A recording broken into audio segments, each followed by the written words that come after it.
días, buenas tardes, buenas noches. No sé en qué momento nos están viendo. Lo cierto es que gracias a la magia de la televisión y la tecnología, ustedes pueden estar viendo este programa en diferido. Soy Susana Morazán y aquí en la pantalla de TV Azteca Guate comenzamos un nuevo Susana 360, que es una visión completa del ser humano detrás del personaje, conectado siempre con el desarrollo de nuestra amada Guatemala.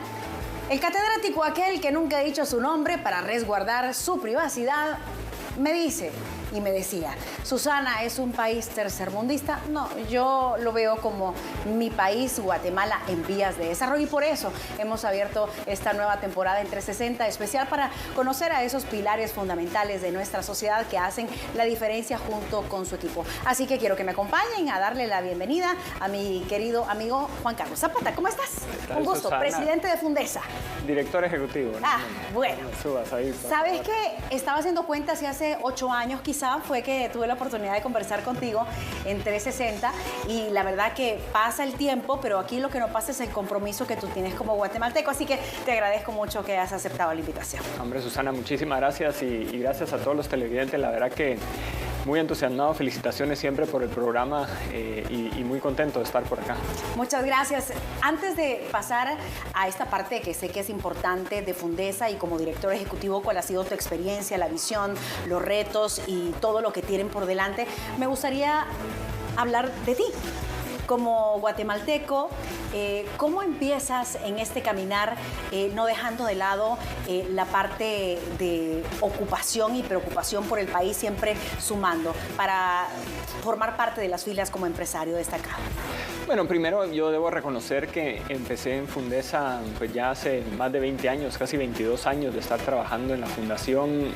Empecé muy joven, empezando, digamos, a hacer ruedas de negocio, a empezar a trabajar también en cómo poder generar una mejor estrategia. Empezamos con un programa de turismo que teníamos en ese entonces y poco a poco pues fui ascendiendo y ahora ya como director ejecutivo, pero creo que lo más importante es que he podido ver el compromiso del sector empresarial organizado por generar propuestas de política pública que ayuden al desarrollo económico y social del país. Y eso es bien importante porque son pocos los países en donde el sector empresarial se involucra tanto en cómo poder mejorar y complementar todo lo que hace el gobierno en general, como las instituciones del Estado pues le brindan cada vez mejores servicios al ciudadano y por supuesto cómo se va mejorando el clima de negocios, que al final ese es donde nosotros creemos que Guatemala tiene muchas oportunidades en estos momentos porque estamos en un mundo cambiante. Cada vez vemos el tema de las tarifas con Estados Unidos, el tema de cómo el nearshoring pues ha venido a tener una disrupción en las cadenas de valor después del COVID, pero también cómo Guatemala está empezando a generar cada vez mayor urbanización, mayor crecimiento de la población y eso está llevando a nuevas oportunidades de empresa en el país. Así es que pues muy entusiasmados con lo que está pasando en Guatemala en estos momentos. Todo cambia, como tú bien lo has dicho, y definitivamente que lo que se queda estancado termina pudriéndose. Dentro de este caminar y ver hacia atrás de ese niño que tenía sus sueños, que ya comenzaba a dar sus primeros pasos, respaldado por la familia, por los amigos, por la sociedad, porque somos seres sociables, y los que no, pues ahí hay como una parte que hace falta reforzar, porque hay que tener un intercambio no solo de ideas, de conocimiento, nutrirse de la sociedad y poder sumar. ¿Cuál es el motivo que a ti te llevó a siempre pensar no solo en ti como ser humano, en tu familia, en la comunidad, sino más allá, en una Guatemala próspera, una Guatemala que realmente dé los frutos esperados? Bueno, yo tengo la gran bendición, creo yo, de venir de una familia muy involucrada con Guatemala y creo que eso me ha ayudado a entender mejor que todos los países tienen procesos de desarrollo y tal vez uno quisiera que esos procesos fueran más rápidos, pero no podemos negar que Guatemala ha ido cambiando, se está urbanizando, pasar, digamos, de ese país que tenía a más del 60% de su población en el área urbana y cómo eso ha ido cambiando a donde ya casi 54% de la población ya está urbanizada, ya vive, digamos, en ciudades. Me hizo ver la necesidad que tiene Guatemala de enfocarse en temas como la infraestructura, en temas como el capital humano, en cómo poder mejorar la educación, la salud, la seguridad, pero también cómo darle certeza al inversionista. Y he tenido también la ventaja de poder conocer otros países, de conocer otras latitudes, de cómo el mundo se ha evolucionado en otras economías. Y eso me ha permitido entender que Guatemala va por el camino correcto. Lo que pasa es que necesitamos invertir más y en eso yo siento que sin inversión no hay desarrollo. Todos pueden entender que sin inversión no hay desarrollo, pero sin ahorro no hay inversión. Eso me gustó. A ver, repitamos eso. Entonces, sin inversión no hay desarrollo y sin desarrollo. No, pero antes necesitas ahorro, porque sin ahorro no hay inversión posible. Entonces, ¿cómo generar las condiciones para que la gente ahorre lo suficiente para generar esa inversión? Y eso es bien importante porque otras culturas valoran más el ahorro. Y a lo mejor en Guatemala el endeudamiento que nos pegamos mucho a la cultura latinoamericana es algo que tenemos que cambiar. Tenemos que ver hacia Asia, por ejemplo. Ellos valoran mucho el ahorro, valoran mucho la educación. De hecho, uno ve los billetes de Singapur, como su símbolo es una maestra enseñando a sus alumnos en los billetes de la circulación de Singapur. Y planifican mucho, que eso es algo también importante. Entonces tienes un mecanismo de planificación de largo plazo. Aquí planificar a 20 años a nosotros nos cuesta como guatemaltecos. De hecho, el otro día estaba hablando con unos amigos que comentaban y decían, bueno, es que en Guatemala no hay planes de desarrollo a largo plazo. Yo les digo, sí hay. Lo que pasa es que los comentamos poco, los discutimos poco, pero está el Plan Nacional Catún, que era un esfuerzo del 2015 y trazar una hoja de ruta hasta el año 2032. Y por supuesto ese plan habrá que revisarlo, habrá que recomponer algunos componentes. Pierda, ¿no? Porque a veces cuando son planes a tan largo plazo y no tienes cortos plazos para llegar a él, es ahí donde se va difuminando. Entonces ahí, por eso es tan importante el involucramiento de la sociedad civil, del sector empresarial, de otros sectores, de los medios de comunicación, para ir acompañando esos planes, porque al final los gobiernos duran 4 años y sabemos que cada gobierno va a entrar gente nueva, gente que probablemente no había estado en instituciones públicas anteriormente. Y lo más difícil que no le dan continuidad a lo bueno, porque es que no podemos decir que todo es malo. Entonces eso es bien importante porque tenemos que ser conscientes que, por ejemplo, Guatemala tiene una política nacional de competitividad, tiene una agenda de desarrollo urbano. Entonces, ¿cómo podemos ir generando indicadores de corto plazo para ir avanzando en esos procesos? Y ahí es donde vemos que lo más importante es, en este momento, la infraestructura de nuestro país. Si vemos unos cuantos años atrás, en tus momentos de juventud, bueno, no te quiero decir con esto que estás grande, ¿no? Estás grande en experiencia. No, ahí vamos, somos contemporáneos, sí, creo. Claro. ¿Cuántos años tienes? 46. Como 40. Te ves de 40. Cuando estabas joven, ¿cuál era tu visión? ¿Cómo era tu lectura del sector empresarial trabajando de la mano, si es que lo hacía en su momento, con el gobierno de turno?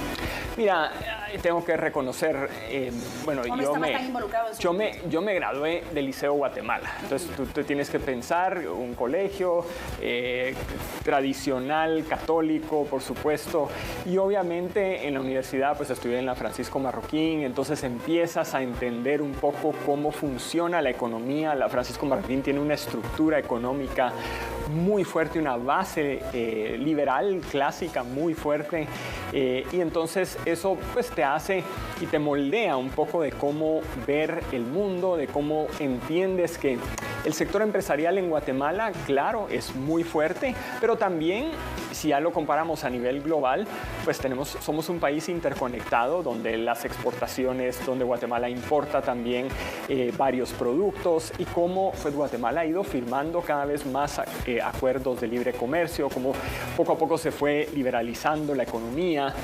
Y ha sido interesante porque nuestra generación ha vivido esos cambios. O sea, pasar de la máquina de escribir a la inteligencia artificial parece que fuera un gran salto, pero realmente es un periodo corto en donde en una generación vimos muchos cambios. Y yo siento que nuestra generación en eso tiene la dicha de poder comparar comparar, algo que por supuesto los más jóvenes pues ya no lo van a poder comparar porque no lo vivieron, y tal vez las personas más grandes pues probablemente ya no van a ver ese futuro que está tan acelerado con la inteligencia artificial y la robótica. Y a pesar de lo que tú mencionas de la inteligencia artificial, de la robótica y de tanto que estamos viendo que está transformando en alguna manera para bien y en otra no tanto, porque pienso yo que el Internet es un arma de doble filo. Totalmente. Y hay que saber utilizarla.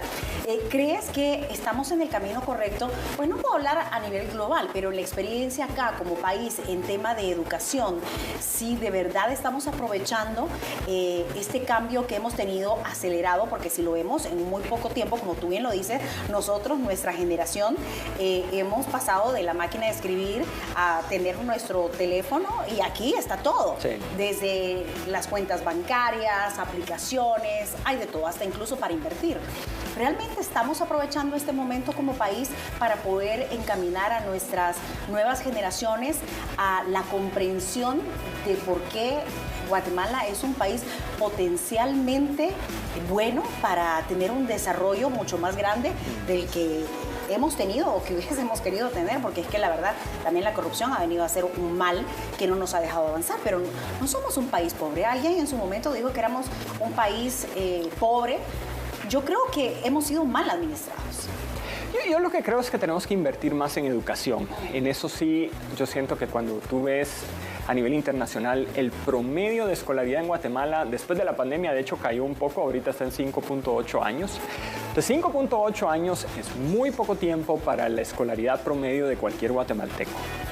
Si eso lo comparamos con países, no nos vayamos a Europa o a Asia, comparémoslo con Centroamérica, países como Costa Rica, pues definitivamente ellos tienen ya un promedio de escolaridad de 8 a 9 años. Entonces, esos 3, 4 años adicionales pesan mucho. O sea, cuando uno se remonta a su propia educación, pues de sexto primaria hasta tercero básico, diversificado, bachillerato, eso sí hace una diferencia.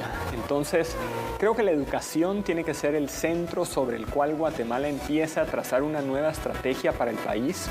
Y por eso es tan importante lo que estamos viendo ahorita en los medios de comunicación, en cómo la educación se está volviendo un tema de mucha trascendencia para la historia de Guatemala y para el futuro del país. Pero también la inversión, porque entonces ahí sí, cómo poder conectar de forma más rápida, no solo la movilidad de las personas, que tiene que ver con temas de tráfico, con temas de cómo meter mejores sistemas de transporte, de cómo poder tener más acceso a carreteras para que los camiones no tengan que pasar por la ciudad de Guatemala y que puedan bordearla como en cualquier ciudad más desarrollada del mundo. Y, por supuesto, seguir avanzando en una agenda de certeza jurídica para Guatemala. Así es que yo lo que creo es que Guatemala está en un punto de inflexión muy importante para el desarrollo de su país. Yo siempre comparo a Guatemala con ese niño de 10 años que está creciendo, pero todavía tiene ropa de 6. Entonces ya pues, la ropa le va a quedar apretada, no le deja crecer, porque estamos creciendo casi al 3-4%, la ciudad de Guatemala crece al 8%. Entonces, sí necesitamos más inversión para poder seguirnos desarrollando, no solo en carreteras, en puertos, en aeropuertos. ¿Aeropuertos también? El tema de los puertos es interesante porque obviamente uno ve la cola de buques, 30, 40 buques esperando entrar a fondeo. Eso, por supuesto, es una reducción en la competitividad y un aumento, lastimosamente, para los precios al consumidor. Y es un tema polémico que lo hemos tocado también aquí en 360, Totalmente. Más allá de la crítica, para reflexionar y que los ciudadanos estén no solo informados, también que se formen en estos temas tan interesantes. Vamos a hacer una pausa. Estamos conversando con Juan Carlos Zapata, director ejecutivo de Fundesa. Hacemos este breve corte en Susana 360. Ya volvemos aquí por TV Azteca Guatemala.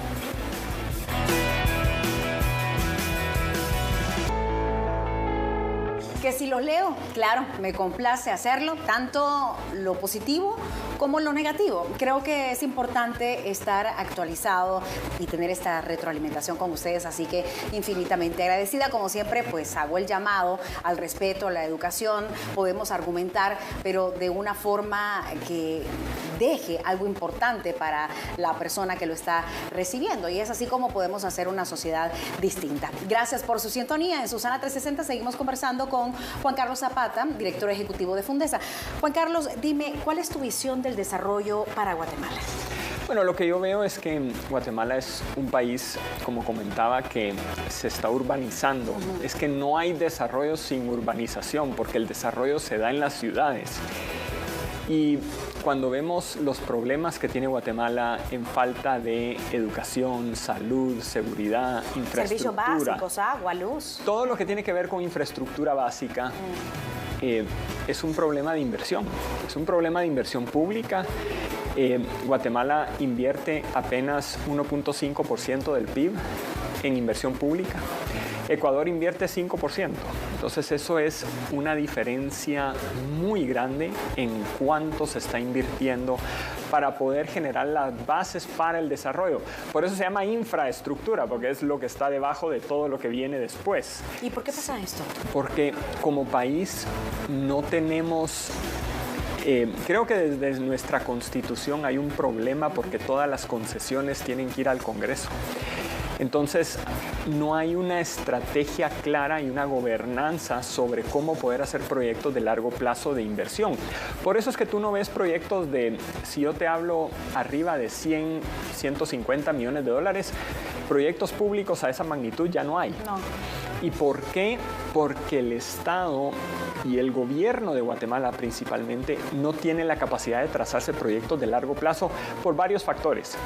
Mucha rotación política y un servicio civil bastante bajo que no permite que tengamos previsibilidad a futuro de qué es lo que va a pasar con los grandes proyectos.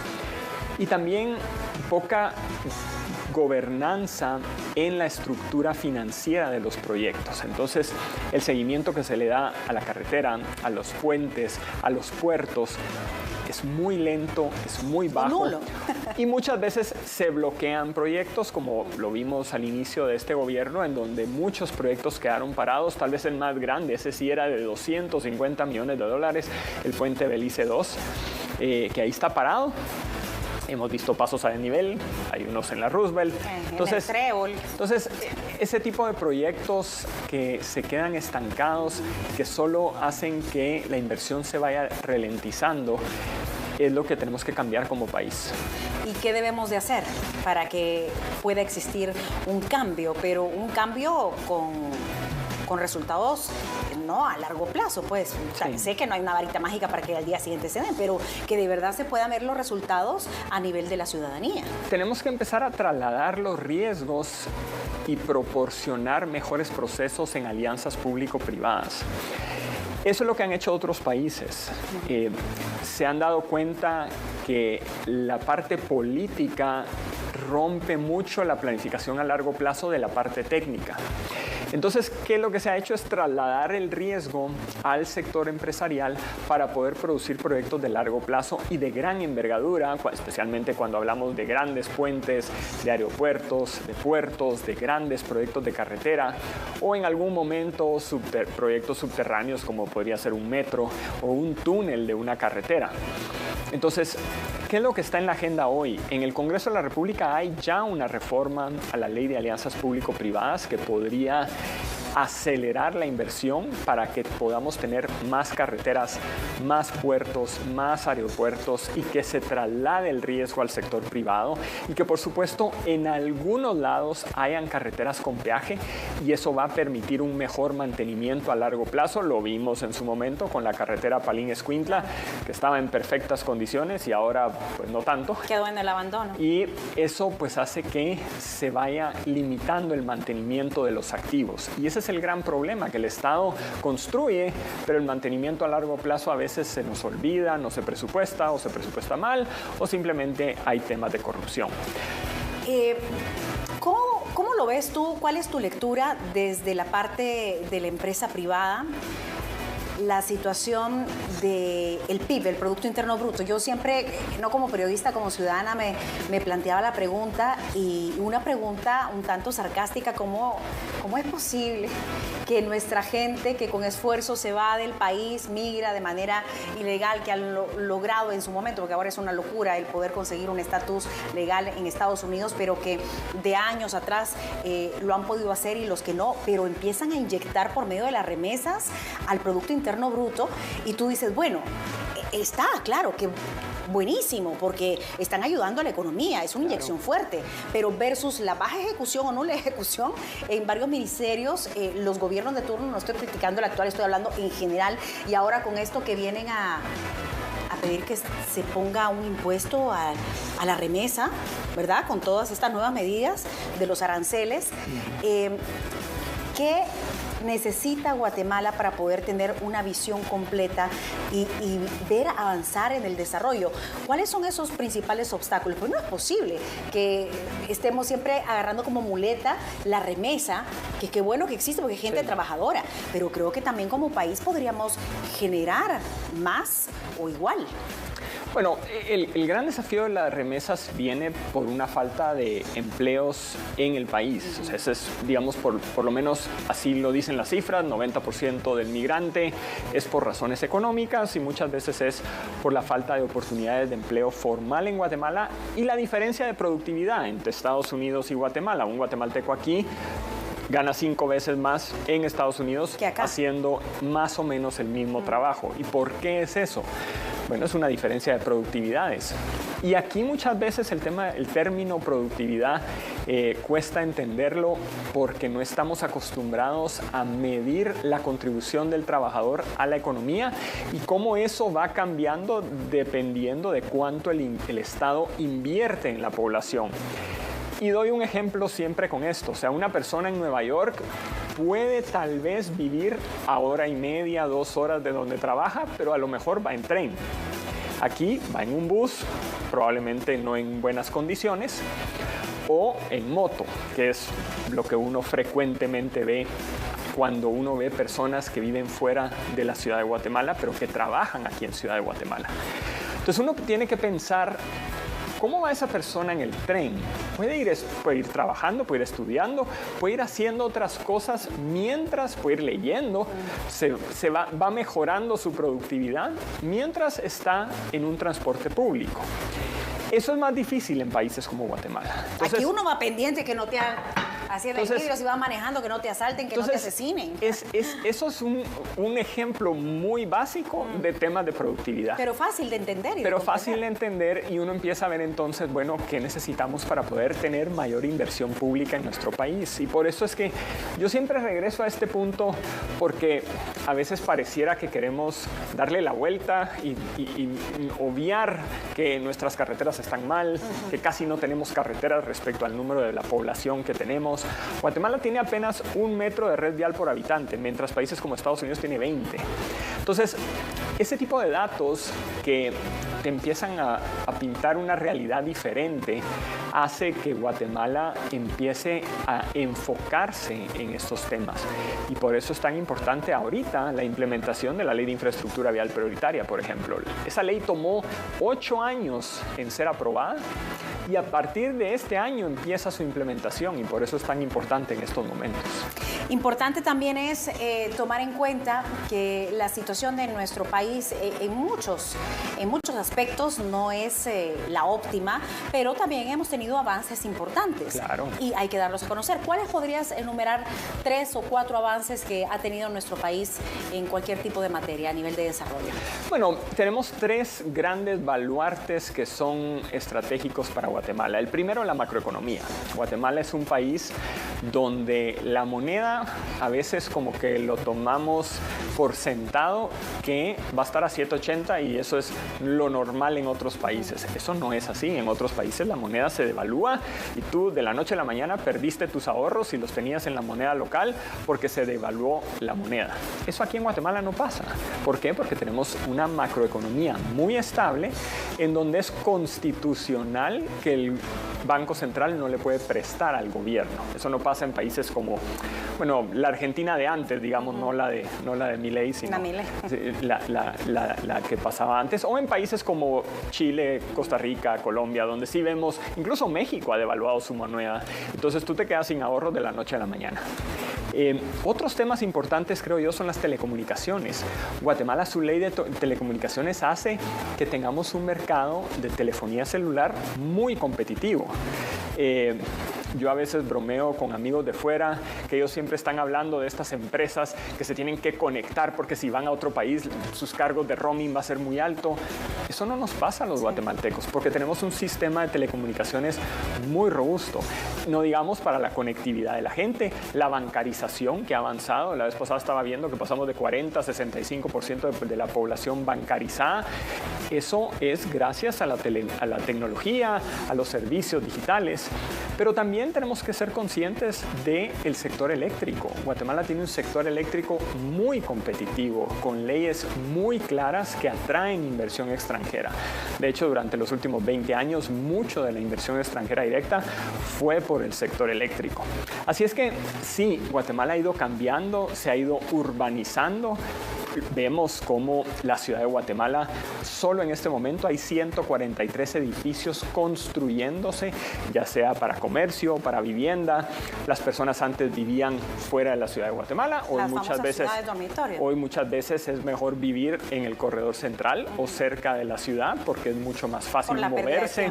Entonces creo que eso ha ido cambiando y eso lo empezamos a ver en las diferentes ciudades intermedias. Yo, pues desde hace ya 15 años llevamos mucho tiempo de ir a Alta Verapaz, por lo menos 4 o 5 veces al año, y uno puede ver la diferencia que ha tenido Cobán en vivienda vertical, en centros comerciales, en espacios urbanos más públicos, en ciclovías, temas que antes probablemente en una ciudad como Cobán pues no te lo hubieras imaginado. Entonces creo que eso está empezando a pasar en diferentes ciudades. Tenemos que conectar más esas ciudades. Necesitamos que el aeródromo de Puerto Barrios se vuelva un aeropuerto internacional, que el aeropuerto de Quetzaltenango sea un aeropuerto internacional, que el aeropuerto Mundo Maya empiece a tener conexiones directas para que la gente no tenga que venir a Ciudad de Guatemala para ir a Tikal, sino que puedas viajar. La vez pasada me reía porque estábamos en Washington, que regresábamos de una misión y escuché que voceaban un vuelo directo a ciudades fuera en Honduras, fuera, digamos, de lo que es Tegucigalpa u otras ciudades importantes. Entonces uno dice, bueno, otros países de Centroamérica, ¿cuántos aeropuertos internacionales tienen? Costa Rica. O sea, tú puedes ver los diferentes aeropuertos que tiene Costa Rica internacionales, donde los vuelos salen desde Houston, salen desde Miami. Entonces, que tú puedas aterrizar directamente en esas ciudades, eso le va a hacer una gran diferencia al sector empresarial de esos lugares. Es una ganancia para el país y claro, eso se logra con inversión. Vamos a la pausa comercial, enseguida volvemos con más. Somos 360 a través de la pantalla de TV Azteca. Seguimos con más en este último segmento de 360. Muchísimas gracias por su preferencia y sintonía. Juan Carlos, desde tu perspectiva como director ejecutivo de Fundesa, ¿cuáles son los logros que ha venido a aportar la institución a la que representas para el desarrollo de Guatemala? Bueno, nosotros nos enfocamos mucho en políticas públicas. Hemos logrado, digamos, ciertos instrumentos que han empezado a transformar la vida de muchos guatemaltecos. La Política Nacional de Competitividad, por ejemplo, se redactó desde Fundesa. Iniciativas de ley también, como la Ley de Infraestructura Vial Prioritaria, que ya fue aprobada. Iniciativas como la Ley de Leasing, la Ley de Factoraje. Entonces, lo que nosotros hacemos es leyes, propuestas, políticas, pero estudios también, como el Índice de Competitividad Local, donde ya cualquier empresario puede ver cuánto es el PIB per cápita a nivel municipal. Eso antes no existía. Antes no se podía hacer. Entonces, esa es una herramienta, digamos, económica que les sirve a las empresas para poder ver si quieren crecer más allá del municipio de Guatemala o si están en Quetzaltenango y quieren crecer hacia otro municipio. Dónde pueden empezar a abrir operaciones, cuánto es la capacidad de pago de los potenciales clientes que puedan tener en cada municipio y cuánto se invierte en cada municipio en Guatemala. Entonces, Fundesa, pues al final somos una fundación financiada por empresarios a título personal y por parte de empresas que lo que buscan es cómo poder generar condiciones para que Guatemala tenga un mejor desarrollo económico y social, y esto pues lo hacemos en temas de infraestructura, en temas de educación, de formación técnica, de seguridad, de justicia, de certeza jurídica. Cuando uno ve, por ejemplo, el trabajo que se hizo para que se aprobara la ley antitrámites, que es una ley que se está implementando, que tiene sus temas, que todavía no se ha publicado el reglamento, pero que ha acelerado mucho la digitalización del país y que todavía nos falta, porque yo siempre digo, bueno, hay 3 cosas que yo quisiera ver que no deberían de ser tan difíciles.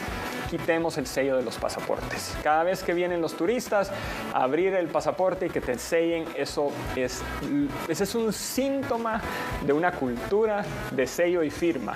Eso lo tenemos que quitar. Eso ya es de antaño. Tenemos que ir a la digitalización. Sí, hay que actualizarnos en esa parte. Tenemos que tener licencia y DPI digital.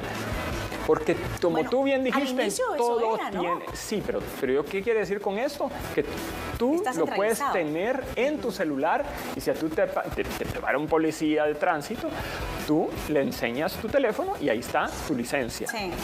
Es digitalizar lo que hoy pues es un documento Yo me acuerdo que físico. el DPI con el chip que traía, en un inicio ese era el objetivo principal. Sí, ahí tú tienes para que ahí lo introdujeran y tuvieran toda la información. Pero ahí todavía tú estás pensando en la parte física. Yo te estoy diciendo como las tarjetas. Tú puedes salir ya y no tienes que llevar tu tarjeta física porque está digital. ¿Sabes que hasta hoy me enteré yo de eso? Bueno. Porque dejé las tarjetas de crédito y decía, ¿cómo hago? Y luego me dice alguien, Susana, pero es tan fácil, tú puedes ya linkearlo con tu celular, ya solo pones el celular así y ya inmediatamente. Sí, entonces, ¿tú crees que sí es importante y beneficioso que pudiésemos tener el todo único digital. Documento de identidad y digital? Todo tiene que ser digitalizado. Todo lo tienes que poder hacer desde tu teléfono.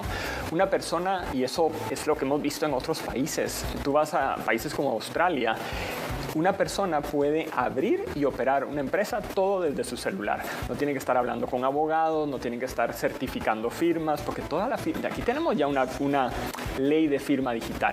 Entonces, todo tiene que estar al alcance de la población para que no tenga que ir a hacer trámites, permisos, todo lo que tenga que ver con ahorramos esa tiempo y dinero. burocracia. Tenemos que reducirlo precisamente para limitar los trámites, los procesos. No hay una cosa que yo deteste más que me digan tiene que venir y firmar. Eso es remontarme al pasado. Retroceder.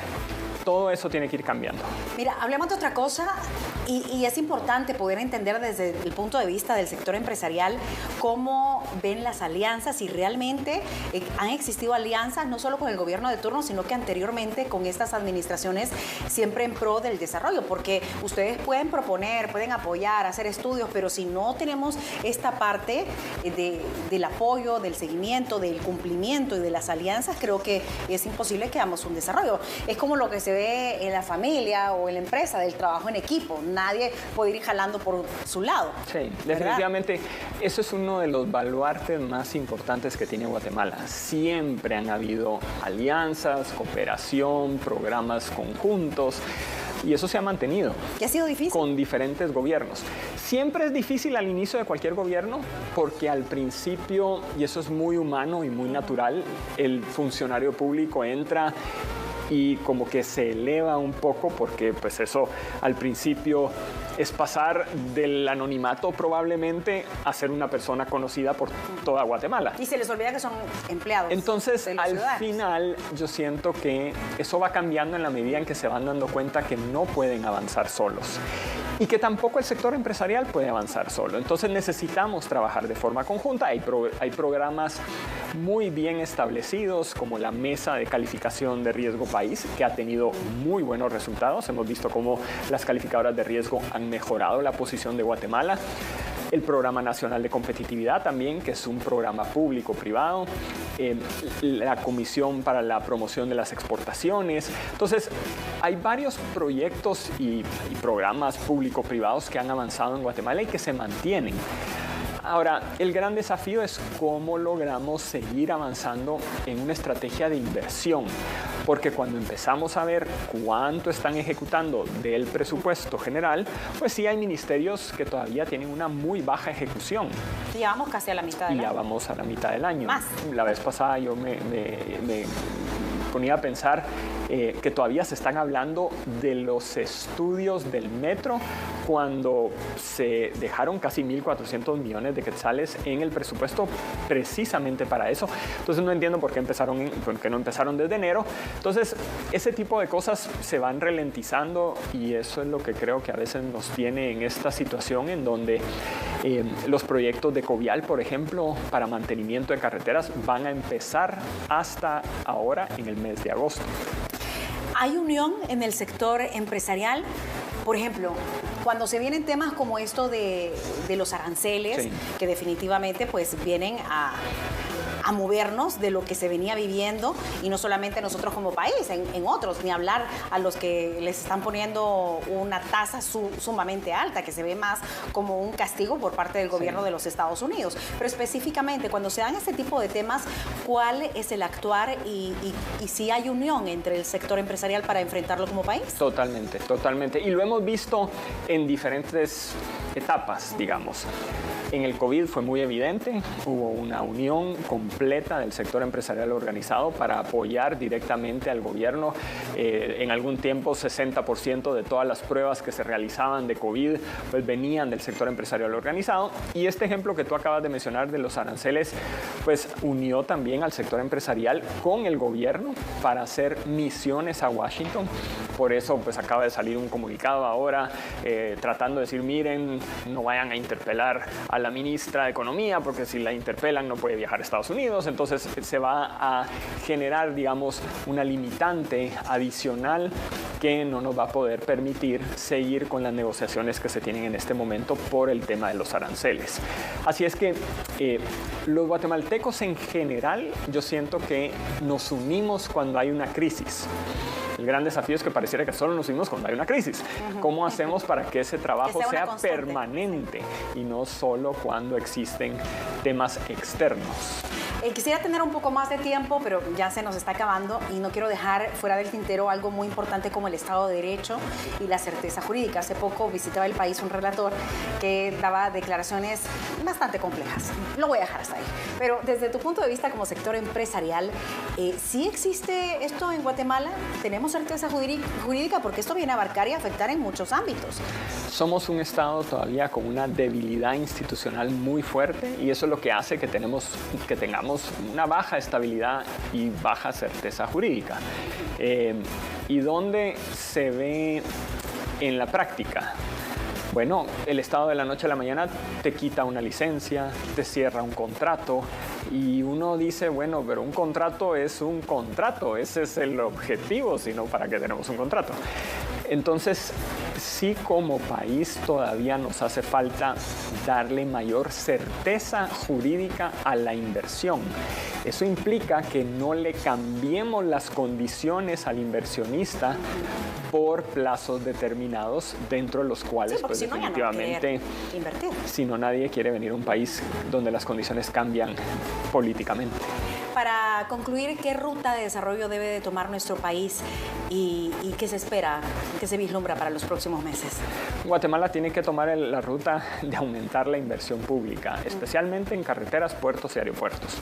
Si nos enfocamos en esos temas, vamos a empezar a solucionar otras problemáticas que tiene el país, porque entonces vamos a entender qué es estructurar un proyecto, qué es invertir en un estudio de preinversión, qué es tener una construcción de un flujo de caja de largo plazo y cómo mantener esos activos para que el país realmente tenga mayor desarrollo.